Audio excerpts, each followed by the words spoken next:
Oh my God. Oh my goodness. I don't know. The most successful form of economic organization. The capitalism is. Thank you. That's Okay,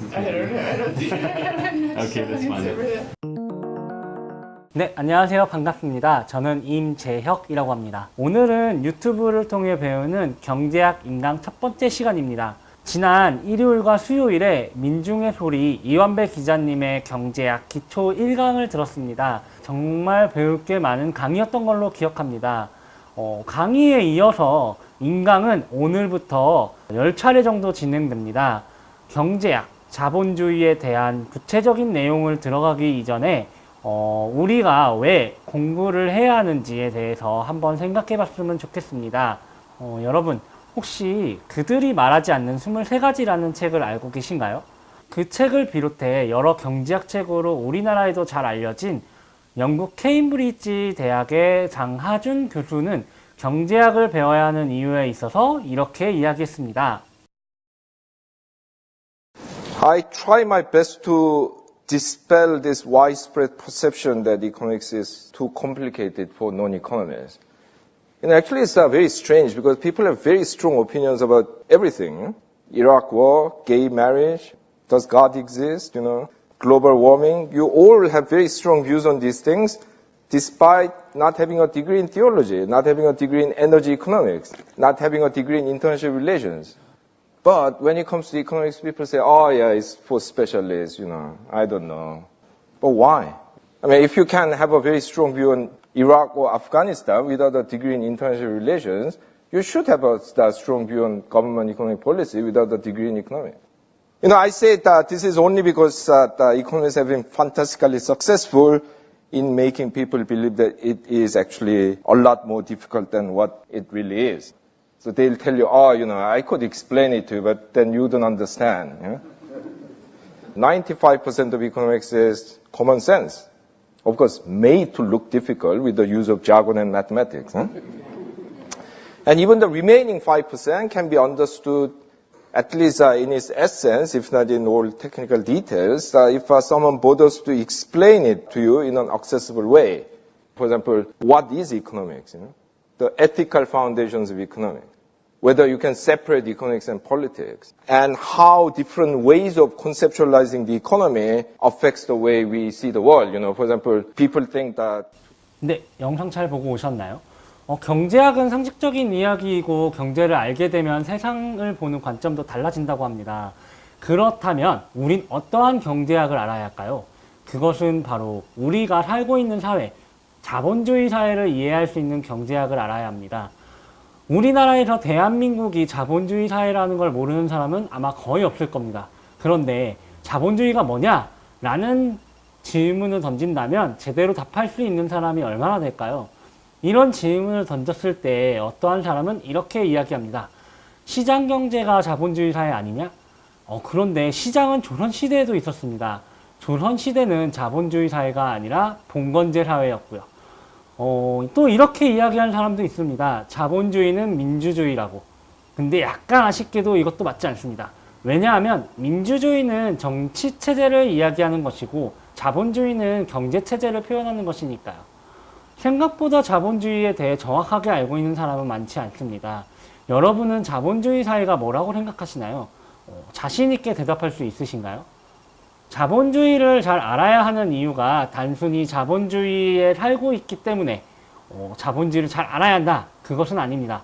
자본주의 사회에 살고 있는 여러분이 겪고 있고 접하고 있는 현실은 어떤가요? 입시 경쟁은 점점 더 치열해지고 있습니다. 그리고 대학에 가서도 좋은 직장에 취업하는 건 갈수록 어려워지고 있습니다. 빈부격차는 점점 커지고 있고요. 얼마 전 기사에는 실습생으로 콜센터에 취업했다가 자살한 학생의 이야기도 있었습니다. 이뿐만 아니라 환경 문제, 각종 사회 문제들이 정말 심각합니다. 이런 수많은 문제들을 겪으면서 정말 답답하고 왜 이런 문제들이 발생했는지 원인을 알고 싶다면 자본주의에 대해서 공부하고 알아야 합니다. 그래야 내가 앞으로 어떻게 살아갈지 그리고 무엇이 문제인지 그런 걸 생각해 볼 수 있기 때문입니다. 그럼 오늘은 자본주의 사회를 알기 위한 첫걸음을 떼보려고 합니다. 자본주의 사회란 어떤 사회일까요? 그걸 알기 위해선 자본주의 사회와 이전 사회들을 비교해보면 쉽게 알 수 있습니다. 이 내용을 보다 쉽게 설명해 주신 분이 있어 영상을 한번 만나보려고 하는데요. 책 원숭이도 이해하는 자본론의 저자 임승수 선생님의 설명을 영상으로 들어보도록 하겠습니다. 우선 자본주의 사회를 이해하기 위해서는 이런 방식으로 이해하는 게 가장 좋을 것 같아요. 인류 역사를 보면 자본주의 사회뿐만 아니라 그 외에 다른 많은 사회들 형태들이 있었어요. 예를 들어서 뭐 노예제, 우리가 역사 공부하다 보면 이제 노예제 사회라는 게 있죠. 또 뭐 좀 지나면 또 봉건제 사회라는 게 있어요. 그리고 또 뭐 자본주의 사회. 즉 여러분 뭐 학교에서 역사 공부나 세계사 공부 하시면은 아마 이런 시대 구분 많이 보셨을 겁니다. 뭐 노예제 사회니 봉건제 사회니 자본주의 사회니 하는 거. 학자들이 이렇게 시대를 구분할 때는 아마 이 시대를 구분하는 기준이 있을 거예요. 그 기준이 뭔가 봤더니 여러 가지 중요한 기준들이 있겠지만 가장 근본적이고 핵심적인 기준은 이겁니다.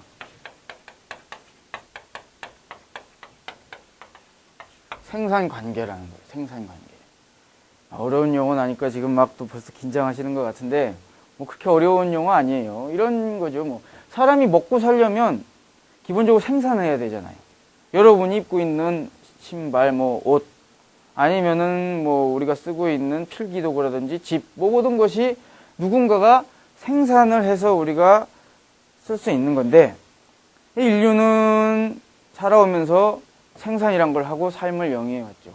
근데 그 생산이라는 어떤 행위에서 사람과 사람들이 맺는 관계가 각 시대마다 다 다릅니다. 어떻게 다르냐? 노예제 사회라는 것은 기본적으로 이런 생산관계를 가지고 있어요. 한쪽에는 노예가 있고 다른 한쪽엔 노예를 부리는 노예 주인이 있어요. 무슨 얘기냐 하면은 노예제 사회라고 우리가 지칭하는 사회에서는 한쪽에는 소수의 노예를 부리는 노예 주인들이 있고 다른 쪽에는 많은 그 노예 부림을 당하는 노예들이 있어서 그 사람들이 이렇게 노예와 노예주의 생산 관계를 맺고 있는 사회라 이거예요. 그런 사회를 노예제 사회라고 하는 거죠. 그럼 봉건 사회는 뭐냐? 한쪽에는 농노가 있고 다른 쪽에는 지주가 있는 거예요. 뭐 지주 농노제 많이 들어봤잖아요. 우리 역사 공부하면서. 그래서 이렇게 지주는 땅을 가지고 있으면서 이 농노한테 땅 사용권을 이제 이렇게 뭐라고 해야 될까? 허가해주고 그 대신 뭐 지대라든지 여러 가지 형태로 뭐 곡식으로 받든 돈으로 받든 아니면 노역으로 받든 뭐 이런 식으로 지대를 받죠. 이런 식으로 지주 농노의 형태로 생산 관계가 주요하게 이루어진 사회를 봉건제 사회라고 합니다. 그럼 자본주의 사회는 뭐냐? 이런 거죠. 한쪽에는 노동자가 존재하고 다른 한쪽에는 자본가가 존재하는 거예요. 노동자라고 하는 사람들은 어떤 사람들이냐? 자기가 사업을 할 자금이 없어요. 그러다 보니까 자기가 삶을 영위할 수 있는 유일한 방법은 뭐냐면은 자신의 몸뚱이를 팔아서 먹고 사는 거란 말이에요. 예? 직업을 가지고 일을 한다는 게 그런 거죠. 자본가에게 자신의 노동력을 판매하고 그 대가로 임금을 받는 거죠. 반면에 자본가는 자본이 있는 사람이에요. 생산수단 뭐 이런 게 있어서 이 자본으로 노동자를 고용할 수 있는 사람. 이렇게 생산관계가 노동자, 자본가의 관계를 이루고 있는 사회를 갖다가 우리는 뭐라고 하냐? 자본주의 사회라고 하는 거예요. 무슨 시장이 있고 민주주의 뭐 이런 게 아니에요. 구체적으로 얘기하자면 자본주의적 생산관계가 주도적인 생산관계가 된 그런 사회를 자본주의 사회라고 하는 겁니다. 이해되시죠? 자, 그래서 이 생산관계라고 하는 단어 굉장히 중요하니까 잘 기억을 해두시고요. 우리가 이제 잘 몰랐지만 이런 시대 구분이 이런 생산관계를 중심으로 나눠지는구나 라는 걸 이제 알았어요. 자, 그런데 여기서 우리가 조금 더 얘기를 해야 될 부분이 있어요. 자본주의 사회란 게 거칠게 어떤 건지 우리가 알았단 말이에요. 노동자, 자본가의 생산관계가 전면화된 사회를 자본주의 사회라고 한다. 자, 그런데 우리 지금부터 한번 노예제 사회를 한번 생각해 봅시다. 노예제 사회. 제가 노예 주인이고 제 강의를 들으시는 여러분이 저의 노예예요. 이렇게 비유하면 좀 싫어하시겠지만 이제 편의상 그렇게 하는 겁니다. 제가 이제 여기 강의를 들으시는 한 300분 계시네요. 예? 이분들이 다 저의 노예예요. 그럼 저는 어떻게 하겠어요? 개똥아, 예?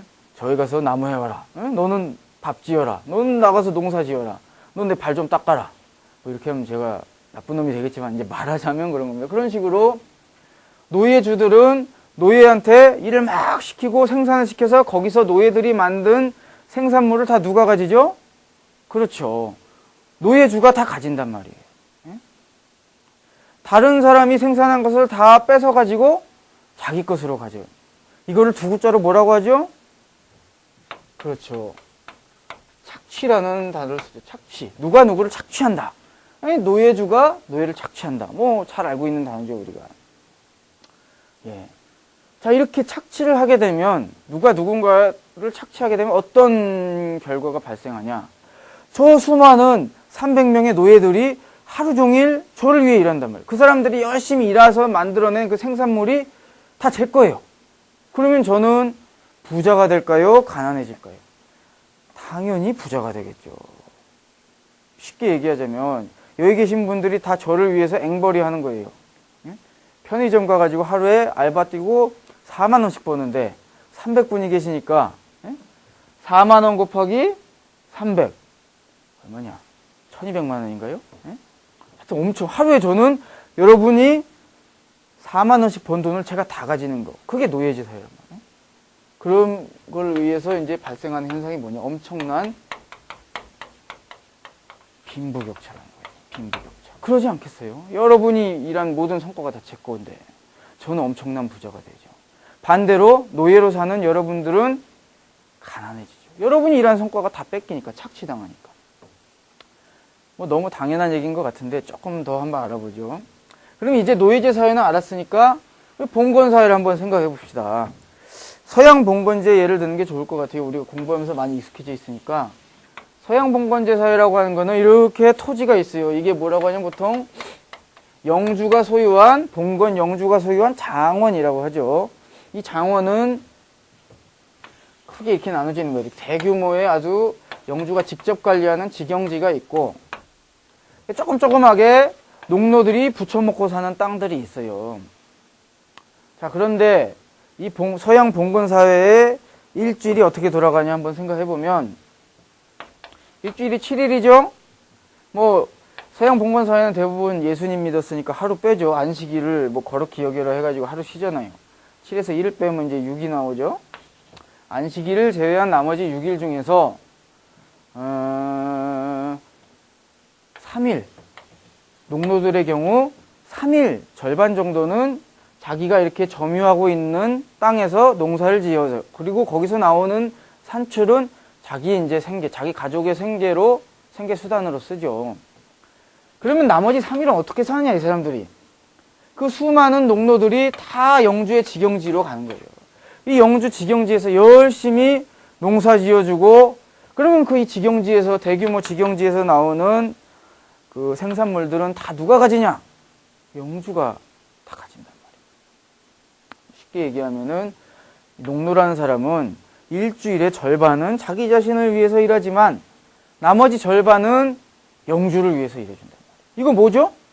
앞서 얘기했던 이거 역시 착취죠. 그렇잖아요. 농노들의 인생의 절반을 뺏어간단 말이에요. 봉건 영주가. 쉽게 얘기하면 여러분한테 아까 이제 세븐일레븐이든 뭐든 편의점 앵벌이를 제가 이제 부탁해가지고 4만 원 버는 거 중에 2만 원씩 제가 커미션을 수수료를 먹는다는 얘기죠.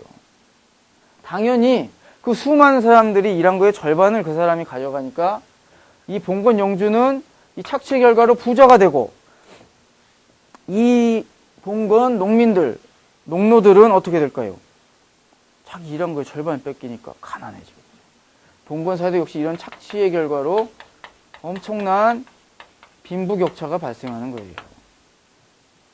자, 여기까지 얘기했으면 이제 한번 자본주의 사회 얘기를 해보죠. 자본주의 사회는 근데 조금 다른 것 같아요. 뭐가 다르냐면 노예나 농노는 뭐라고 해야 될까? 좀 자유가 구속되는 게 있잖아요. 노예는 완전히 노예 주인의 뭐라고 해요? 소유물이죠. 막 죽이기도 하고 막 말 못할 인권 탄압이라고 할 수도 없는 완전 사람 대접도 안 하잖아요. 농노도 그렇죠. 옛날에 봉건 영주들 막 농노 도망가면 잡아다가 막 때리고 그랬잖아요. 자기 인신에 대한 자유가 자기 처분권이 없어요. 쉽게 얘기하면 제한돼 있거나. 그런데 적어도 자본주의 사회에서 노동자는 자기 몸뚱이 하나는 자기 마음대로 처분할 수 있단 말이에요. 제가 삼성이나 현대, LG 뭐 회사에 취업하려고 이력서 넣는 건 제 자유죠. 물론 운때가 맞아야 그것도 취직이 되는 거지만 어쨌건 자본주의 사회에서 노동자는 이전과는 다르게 그 정도의 자유는 있단 말이에요. 그리고 또 취직을 하게 되면 어떤 식으로 이제 그 뭐라고 해야 될까 생활이 되냐면 제가 이제 어느 회사에 취직해서 한 달을 열심히 일해주고 어떻게 하죠 회사는 당신이 한 달을 열심히 일해줬으니까 우리는 그것에 대한 대가로 월급을 주는 거죠. 월급. 당신이 일한 노동의 대가다. 당신이 이게 한 달 일한 이 그만큼의 월급이다라고 하면서 준단 말이에요. 그러다 보니까 겉으로 보기에 어떻게 보이냐면 착취란 것이 별로 존재하지 않아 보인단 말이에요. 이전에 있는 노예제 사회나 봉건제 사회는 착취가 명확히 눈에 드러났잖아요. 뭐 말할 것도 없이 아까 설명했다시피. 그런데 이 자본주의 사회라고 하는 것은 내가 내 몸뚱이 하나 정도는 마음대로 할 수 있고 또 가가지고 한 달 일했더니 한 달 일한 대가라고 월급을 주니까 좀 적긴 하고 막 답답하긴 하지만 어쨌건 제가 한 달 일할 대가라니까 뭐 할 말이 없죠. 뭐 그렇게 해서 좀 뭐라고 할까 좀 평등해 보인다고 해야 될까? 좀 뭔가 공정해 보이는 느낌이 나죠. 자, 그러면은 뭔가 공평하고 평등하다면 그 사회는 아무래도 빈부격차가 덜해야 될 것 같은데 사실 어떻습니까? 우리 자본주의 사회 보면 세상 유례 없을 정도로 빈부격차가 심할 거예요. 뭐 이렇게 건물에서 청소하시는 할아버지 할머니들 월급과 자기 대기업 재벌들이 버는 돈과 한번 비교해 보면 엄청 차이가 있을 겁니다. 그렇다고 대기업 재벌 회장은 하루가 100시간이고 그 건물 청소하시는 할아버지 할머니들은 하루가 무슨 3시간인가요? 똑같이 두 분 다 24시간은 살아요. 그리고 건물 청소하시는 할아버지 할머니 얼마나 열심히 일하십니까? 새벽같이 나와서 하시고 밤늦게까지 일하신단 말이에요. 이렇게 누구나 똑같이 24시간을 사는데 이건 말도 할 수 없는 비정규직 노동자 거의 다 실업자 뭐 해가지고 빈부격차 심각하잖아요 지금. 그러다 보니까 사람들 마음에 어떤 마음이 생기겠어요? 우리가 사는 이 자본주의 사회도 뭔가 좀 불평등하고 착취가 존재하는 건 아닐까라고 하는 좀 심증이 막 생기는 거죠. 제가 굉장히 인상적으로 기억하고 있는 문구가 하나 있어요. 억구라고 해야 되나? 제가 아시는 분은 아시겠지만 제가 이제 중남미, 베네수엘라나 그런 데 연구를 해서 책도 쓰고 하지 않았습니까? 근데 쿠바 독립의 아버지라고 불리는 호세 마르티라고 하는 분이 계세요. 이분이 이런 얘기를 했어요. 특별히 게으르지도 않고 그렇다고 성격이 나쁜 것도 아님에도 그렇다고 성격도 나쁘지 않고 그런 사람임에도 불구하고 가난한 사람이 존재한다면 그곳에는 불의가 있는 사회다라는 얘기겠어요. 열심히 살고 성격도 안 나쁜데 가난한 사람 많죠 요즘에 굉장히 많단 말이에요. 그러다 보니까 사람들이 이거 뭔가 잘못된 거 아닐까라는 심증은 있는데 물증이 없어요. 아시다시피 아까 자본주의 사회 어떻다고 했죠? 자기 몸 하나는 자기 마음대로 처분할 수 있는 자유가 있어요. 그리고 또 한 달 일한 대가라고 월급이 나와요. 꼬박꼬박. 그러다 보니까 뭔가 이제 부당한 것에 대한 물증을 찾을 수가 없단 말이에요. 네, 잘 보셨나요? 노예제, 봉건제, 자본주의 사회를 비교한 내용을 통해서 자본주의가 어떤 사회인지 어느 정도 이해가 되셨나요? 어떠한 기준으로 사회가 구분됐는지 그리고 어떠한 차이가 정확하게 있었는지 이해가 된다면 자본주의를 알기 위한 첫 걸음을 이제 떼셨습니다. 정말 쉽지 않나요? 그럼 내일부터는 상품이라는 주제를 시작으로 자본주의 사회가 어떻게 돌아가는지 구체적으로 알아가도록 하겠습니다. 강의를 듣느라 정말 수고 많으셨습니다. 그럼 2강 모임에서 뵙도록 하겠습니다. 감사합니다.